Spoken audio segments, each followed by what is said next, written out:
हरे कृष्णा दोस्तों, मैं आपका दोस्त जितेंद्र सागर, अंक ज्योतिष, फेस रीडिंग और टैरो कार्ड एक्सपर्ट। अपने इस चैनल में आप सभी लोगों का हार्दिक अभिनंदन और स्वागत करता हूं।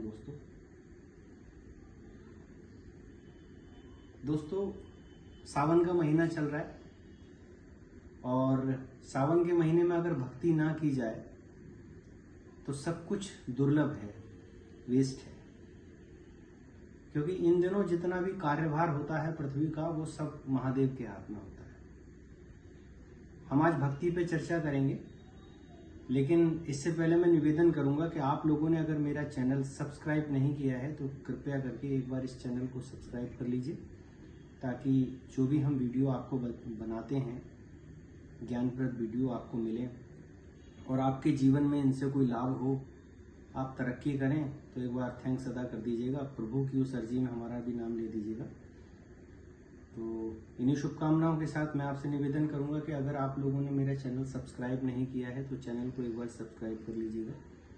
अच्छा लगे तो शेयर कर दीजिएगा, कमेंट्स कीजिएगा क्योंकि आपके कमेंट्स वैल्यूबल हैं, और लाइक कर दीजिएगा। तो हम बात कर रहे हैं आज भक्ति की। जैसे दोस्तों महीना चल रहा है सावन का, यानी श्रावण मास। ये सारे महीनों में सबसे पवित्र महीना होता है। वैसे तो ईश्वर की बनाई हुई सारी चीजें पवित्र होती हैं। तो जैसे मैं कह रहा हूं कि सावन की बात आए और भक्ति की बात ना आए तो सब कुछ निरर्थक है। आज एक गूढ़ विषय मैं आपको बताने जा रहा हूं।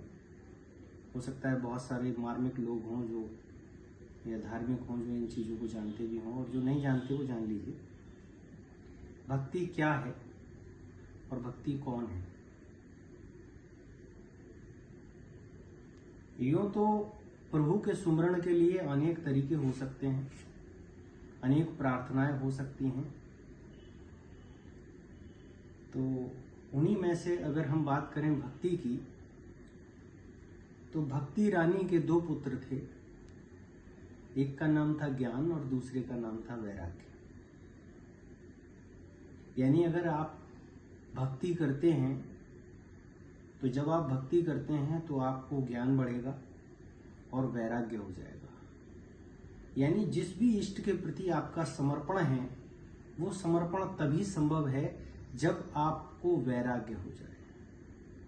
वैराग्य का मतलब होता है उस इष्ट के प्रति आपका 100% डिवोशन और समर्पण। अगर इस क्रम की मैं बात करूं तो मां पार्वती का अनन्य समर्पण ही था जो पूरे जगत का कल्याण करने वाली मां, सब कुछ मिनटों में करने वाली मां ने खुद महादेव को प्राप्त करने के लिए इतने 1000 वर्ष तक तप किया, अपने शरीर को सुखाया, इतनी परीक्षाएं दी।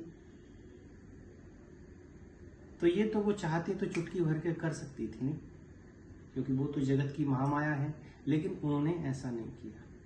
मां सीता चाहती तो 1 मिनट में राम से मिल सकती थी, क्योंकि उनमें खुद इतनी शक्ति थी, और 1 मिनट में रावण को जला के भस्म करने की सामर्थ्य उनमें थी। लेकिन विधि का विधान, जैसे यहाँ बहुत सारे लोग हैं वो कह रहे हैं कि यार मैं तो इतनी पूजा पाठ कर रहा हूँ और मुझे परिणाम नहीं मिल रहे।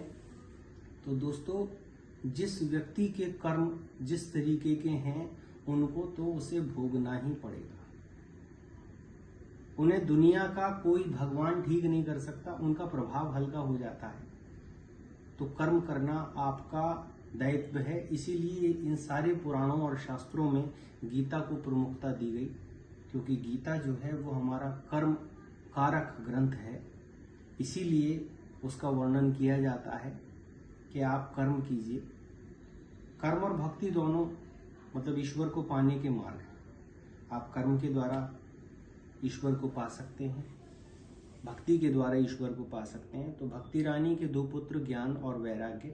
तो जब आपका ईश्वर के प्रति समर्पण हो जाए और ईश्वर में आपका मन लगने लगे और ऐसा लगने लगे कि आज कुछ छूट गया, आप कहीं बैठे हो, ध्यान आए और आपकी आंखों से आंसू निकलने लगे, आप कभी ध्यान पूजन में बैठ रहे हो तो आपको उबासी आ जाए, आपके मन में अकाट्य मतलब इस तरीके का एक भाव हमेशा जागृत रहे कि मैं इन्हें प्रसन्न करने के लिए और क्या कर सकता हूँ। तो इस तरीके के भाव अगर आपके अंदर जागृत हुए हैं तो आप मान के चलना कि आपका ज्ञान और वैराग्य पुष्ट हो रहा है। जितना ज्ञान और वैराग्य आपका पुष्ट होगा, पुष्ट का मतलब है कि अच्छा होगा, उतना ज्यादा आपको परमात्मा का अनुग्रह मिलेगा, शरण मिलेगी, कृपा मिलेगी। तो भक्ति रानी को भी आज मैं नमन करना चाहूँगा कि आज सावन के महीने में महादेव की कृपा से मैंने आपको भक्ति रानी का सुमरण कीजिए। तो आप भी भक्ति रानी को अपने जहाँ भी बैठे हुए हो करबद्ध हाथों से भक्ति रानी को प्रणाम कीजिए और महादेव से प्रार्थना कीजिए, क्योंकि वो तो बहुत भोले भाले हैं, वो तो यूं ही किसी को कुछ भी दे देते हैं। तो आप पे भी महादेव की कृपा हो जाए। इन्हीं शुभकामनाओं के साथ अगली वीडियो में फिर प्रस्तुत होंगे आपके सामने। और माँ भक्ति की जो दोनों पुत्र हैं ज्ञान और वैराग्य, उनकी भी अनुकंपा आप पे बनी रहे और आप यूं ही हष्ट पुष्ट रहें, महादेव की कृपा बनी रहे। इन्हीं शुभकामनाओं के साथ अगली वीडियो में फिर आपके सामने प्रस्तुत होंगे। आपका दोस्त जितेंद्र सागर।